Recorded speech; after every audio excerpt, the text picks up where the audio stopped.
আসসালামু আলাইকুম, আমি মোহাম্মদ সাইফুল ইসলাম। আজকে তোমাদেরকে আমি এসএসসি আইসিটি বইয়ের 3 নম্বর অধ্যায়ের মৌলিক গেট নিয়ে আলোচনা করব। মৌলিক গেট হচ্ছে মূলত 3 প্রকার। একটি হচ্ছে and gate, or gate, not gate. And gate মূলত কাজ করে হচ্ছে গুণের মতো, অর গেট কাজ করে যোগের মতো, ও নট গেট কাজ করে বিপরীত কাজ করে। আমরা ছাত্রছাত্রীদের বোঝানোর ক্ষেত্রে আমরা বলে থাকি যে অ্যান্ড গেট গুণের মতো কাজ করে। আসলে মূলত হচ্ছে এই গেটগুলো হচ্ছে শর্তের উপরে কাজ করে।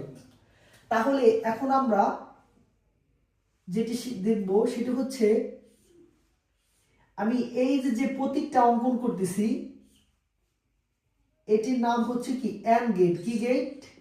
অ্যান্ড গেটের কি এই প্রতীকটি হচ্ছে অ্যান্ড গেটের প্রতীক। আমরা যখন সার্কিট তৈরি করব তখন কিন্তু এই অ্যান্ড গেটের প্রতীক দেখে আমাকে চিনতে হবে যে দেখেন অ্যান্ড গেটের প্রতীক দেখতে কিন্তু ইংরেজি অক্ষর ডি এর মতো। তাহলে এই এ আর বিটা হচ্ছে কি ইনপুট, এটা হচ্ছে কি ইনপুট। অ্যান্ড গেটের ইনপুট সংখ্যা আমরা যেটা করতেছি সেটা হচ্ছে দুটি ইনপুট।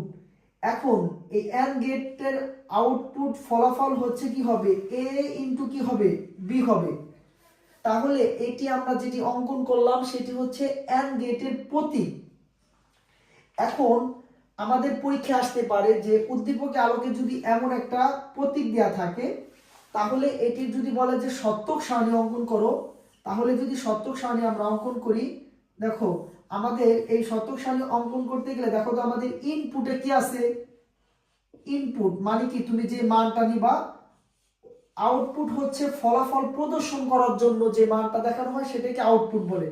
এখন এই জায়গায় দেখো তো ইনপুটে আমাদের কি কি আছে, ইনপুটে আছে কি এ আর বি। আমি ইনপুট এ আর বি মান ধরে নিছি, তোমরা ইচ্ছে করলে যে কোনো ভেরিয়েবল নিতে পারো। তাহলে কি নিছিলাম, এফ ইকুয়াল এ ইন্টু বি। এখন দেখো এই এফটা না নিলেও হবে, দেখ বোঝানোর জন্য, মানে এই এ বি মানটা এফ এর মধ্যে রাখা হয়েছে। এখন দেখো তো এই যে এখন এই জায়গায় আমরা খোট কয়টি কাটবো এটি আমি বুঝাই দিচ্ছি তোমাদেরকে যে দেখো একটা জিনিস, আমাদের এই জায়গা ভেরিয়েবল যদি দুটি থাকে তাহলে এর খোট সংখ্যা হবে কয়টি, 4টি। মানে কি 2 মানে কত 4। তাহলে এই জায়গা ঘর সংখ্যা হবে কয়টি, 4টি। তাহলে এটি বিভিন্ন ওয়েতে করা যায় যে এটি হচ্ছে 0, তার পরবর্তীতে কি হবে 1, একটা ঘরে 0, একটা ঘরে 1। এখন দেখো যে এই যে একটা ঘরে 0, তারপর একটা 1, একটা ঘরে 0, একটা ঘরে 1, পরবর্তী ঘরে আসবে কি হবে, দুটি ঘরে 0 হবে, দুটি ঘরে 1 হবে।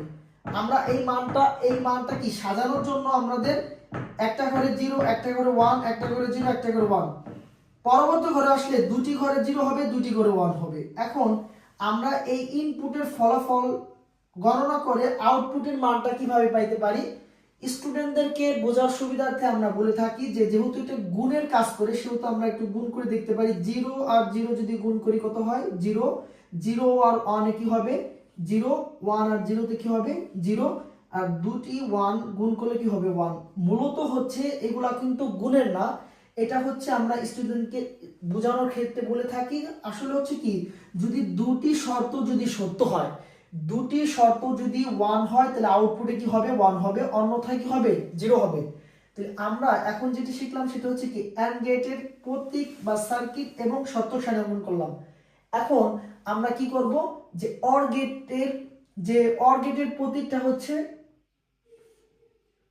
বাঁকা চাঁদের মতো। দেখো বাঁকা চাঁদের মতো, এইটা হচ্ছে কি অর গেটের অর গেট। এখন এই যে ইনপুটে কি হবে এ এবং বি, তাহলে এটার যদি আমরা আউটপুটটা লিখি তাহলে কি হবে এ অর বি। তাহলে পর্যায়ক্রমে আমরা যে শতক সারণীটা অঙ্কন করলাম, তাহলে এটার পর্যায়ক্রমে কিভাবে করতে পারি, সেম অ্যাজ একই ওয়েতে, শুধু কি হবে যে ইনপুট আউটপুট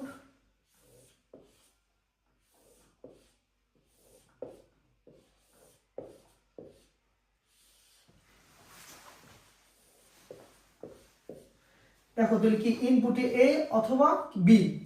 এখন দেখো আমি তোমাদেরকে শিখিয়েছিলাম যে যদি আমরা হচ্ছে বাম দিকেই করি দিই, একটা ঘরে 0, একটা ঘরে 1, একটা ঘরে 0, একটা ঘরে 1, পরবর্তী ঘরে আসলে কি হবে, সবসময় হচ্ছে বাম দিক থেকে আমরা কি করব, ডান দিকে আসবো। তাহলে কি হবে, এই জায়গা কি দুটি ঘরে 0, দুটি ঘরে 1। এখন যেহেতু এটা এ অর বি, তাহলে আমরা জানি যে দেখো এটা যেহেতু শর্তের উপর কাজ করে, যোগের ক্ষেত্রে হচ্ছে যে কোনো মানে অর গেটের ক্ষেত্রে হচ্ছে যে কোনো একটা অথবা দুইটা 1 হলে কি হবে, 1 হবে। তাহলে 0 তে 0 কি হবে, একটা 0 একটা 1 কি হবে, 1 হবে। একটা 0 একটা 1 একটা 0 1 হবে। এবং যদি দুটি শর্তই যদি সমান হয় তাহলে কি হবে, 1 হবে। তাহলে আমরা আজকে শিখলাম কি অর গেটের প্রতীক এবং অর গেটের শর্তক সারণী। পরীক্ষায় তোমাকে যদি এমন একটা শর্তক সারণী দিয়ে বলে যে উদ্দীপকে আলোকে যে শর্তক সারণী দিয়ে আছে সেই শর্তক সারণী দেখে অর গেট তার প্রতীক নির্ণয় করো। তাহলে আজকের আমার এই ক্লাসটি যদি তোমাদেরকে ভালো লেগে থাকে লাইক কমেন্ট শেয়ার দিয়ে আমার পাশে থাকবা। আজকের মতো এখানে শেষ করছি। আসসালামু আলাইকুম।